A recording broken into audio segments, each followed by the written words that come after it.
Chapter 882. Wilbur shook his head and sighed. Degenerates were bound to appear for successful families. It occurred even when the Graysons were strict.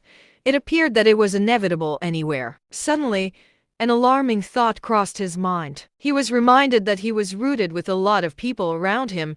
It seemed like he also had to be careful. Zedek tried to ease the tension by chuckling and saying, "Come on, Mr. Grayson. Let's have a drink. Don't be angry." However, Benjamin was not in the mood. He shook his head without saying anything. Orrin did not dare to say anything. Wilbur noticed it and said, "Mr. Grayson, Mr. Campbell, I'll head back first.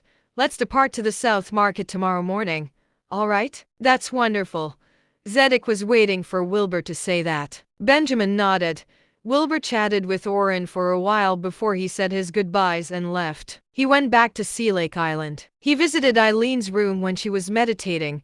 She lifted a box when she saw Wilbur and placed it on the coffee table. Wilbur opened it and saw that there was a bronze cauldron inside. The cauldron was not huge.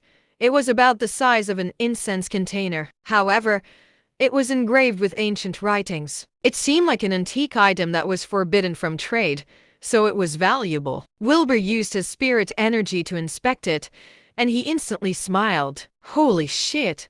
I can't believe it's an intermediate contribution.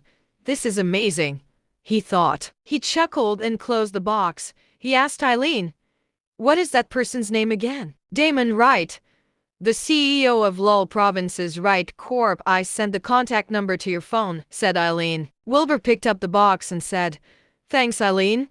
I'm treating you to a meal when I return." "Wait." Wilbur was about to leave when Eileen stopped him. "Anything else?" "Have a seat." Wilbur sat, and Eileen asked, "Do you remember when you killed NG Zito?" "Yes." "What's the matter?"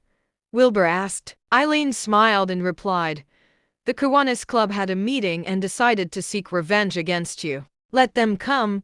Do you think I'm scared of them?" asked Wilbur nonchalantly. Eileen said, "I know you're not scared of them, but instead of waiting for them to come, isn't it better if we strike first?" "What do you mean?" asked Wilbur. "The Kiwanis Club isn't the same Kiwanis Club in the past.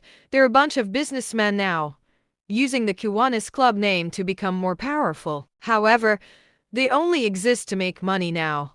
I'm saying that we should take them out, and you shall take over the Kiwanis Club and return it to its former glory," Eileen said with a solemn look. Wilbur looked at Eileen, and they stared at each other for a while. An unseen storm instantly brewed in the room. Wilbur suddenly chuckled after a moment, saying, "Eileen, I really want to know why you keep involving me with the Kiwanis Club." "You're capable," said Eileen. "Is that the only reason?"